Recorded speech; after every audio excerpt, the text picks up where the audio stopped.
smoke, there was no gambling, there was no physical abuse or fighting in the home. Basically, I was a normal person. Bagaimana jika seseorang yang tampak sempurna di luar ternyata menyimpan kegelapan yang tak terbayangkan? Ya, dia Ted Bundy si tampang dan berkarisma adalah bukti nyata bahwa monster tidak selalu bersembunyi di balik bayang-bayang, tetapi bisa saja tersenyum ramah di tengah masyarakat. Berwajah tampan, cerdas, dan berkarisma, Bundy berhasil menipu banyak orang sebelum terungkap sebagai salah satu pembunuh berantai paling kejam dalam sejarah Amerika Serikat. Kisahnya bukan sekadar cerita kriminal, tetapi sebuah pelajaran kelam tentang sisi tergelap manusia. Latar belakang dan masa kecil.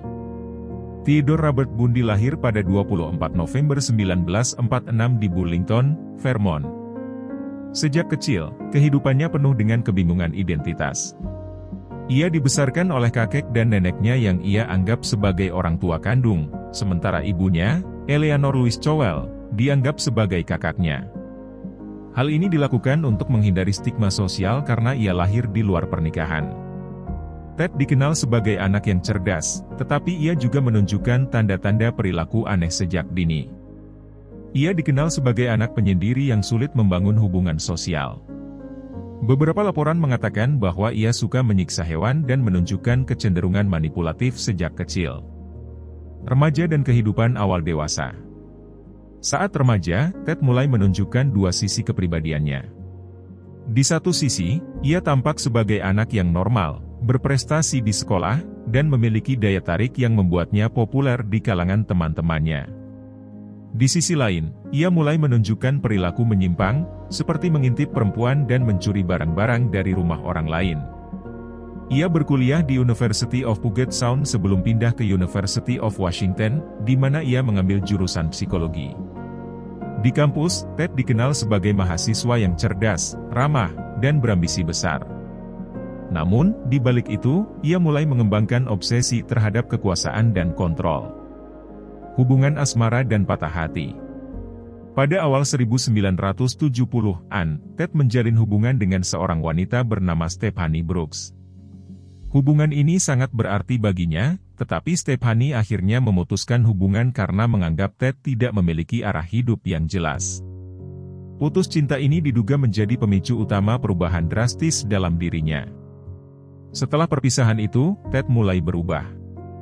Ia memperbaiki penampilannya, menjadi lebih percaya diri, dan bahkan mulai berpolitik. Namun, dalam pikirannya, dendam terhadap wanita yang menolaknya semakin membesar. Awal mula pembunuhan. Pada 1974, serangkaian pembunuhan mulai terjadi di beberapa wilayah Amerika Serikat, terutama di Washington, Oregon, Utah, dan Colorado. Korban-korbannya adalah wanita muda yang memiliki ciri fisik mirip dengan mantan kekasihnya, Stephanie Brooks. Ted menggunakan kecerdasan dan daya tariknya untuk mendekati para korban. Ia sering berpura-pura mengalami cedera dengan menggunakan gips atau krup untuk meminta bantuan wanita muda. Saat korban berusaha membantunya ke mobil Volkswagen Beetle miliknya, Ted akan menyerang mereka dengan alat tumpul sebelum membawanya pergi ke lokasi terpencil. Setelah menculik korban, Ted akan menyiksa mereka secara brutal, seringkali mencekik atau memukul mereka hingga tewas. Beberapa korban juga mengalami pelecehan seksual. Ia sering menyimpan tubuh korbannya di area terpencil dan terkadang kembali ke lokasi tersebut untuk melakukan tindakan nekrofilia. Pada malam yang sama, 14 Januari 1978, Ted menyerang asrama wanita di Florida State University, membunuh 2 mahasiswi dan melukai 2 lainnya dalam serangan brutal di asrama Chi Omega. Beberapa jam kemudian, ia kembali menyerang seorang wanita lain, Cheryl Thomas, di apartemennya. Serangan ini menjadi titik balik karena akhirnya mengarah pada penangkapannya. Penangkapan dan pelarian. Pada 16 Agustus 1975, Ted Bundy pertama kali ditangkap di Utah setelah polisi menemukan peralatan mencurigakan di mobilnya, termasuk borgol, linggis, tali, dan penutup kepala. Saat diselidiki lebih lanjut, ciri-ciri mobilnya cocok dengan laporan penculikan yang terjadi sebelumnya. Pada tahun 1976, ia diadili atas penculikan Carol Darroch, seorang wanita yang berhasil melarikan diri dari serangannya. Ia dijatuhi hukuman 15 tahun penjara. Namun, saat menunggu sidang tambahan terkait pembunuhan di Colorado, Bundy berhasil melarikan diri dari penjara Aspen pada 30 Desember 1977 dengan memanjat langit-langit selnya dan keluar melalui lubang ventilasi. Setelah bebas, ia melakukan perjalanan ke Tallahassee, Florida, di mana ia melanjutkan pembunuhannya dengan menyerang asrama Chi Omega pada Januari 1978. Setelah kejadian brutal tersebut, ia kembali menyerang dan menculik seorang gadis berusia 12 tahun, Kimberly Leach, yang menjadi korban terakhirnya.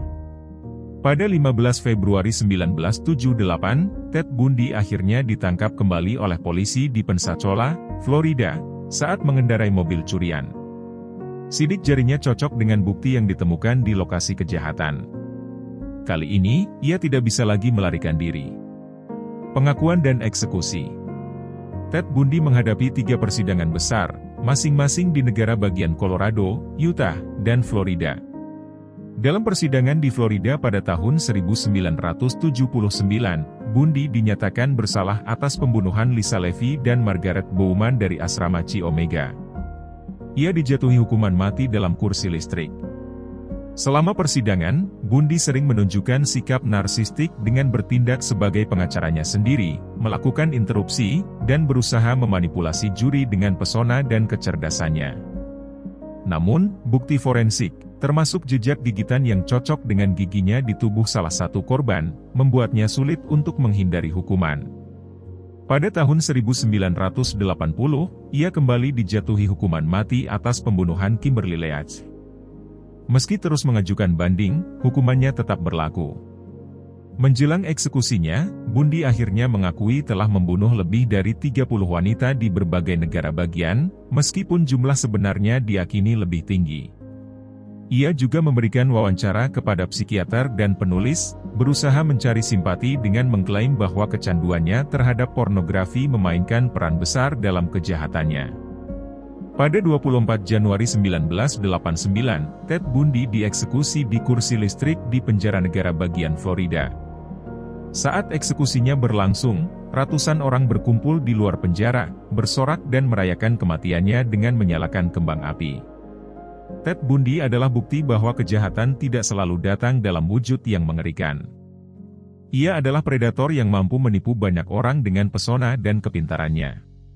Kasusnya menjadi pelajaran bahwa penampilan bisa menipu, dan kejahatan bisa bersembunyi di tempat yang tidak terduga.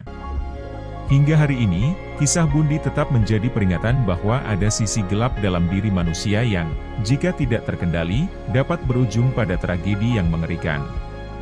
Cukup sampai di sini dulu ulasan kali ini, semoga kita semua terhindar dari hal-hal yang tidak diinginkan.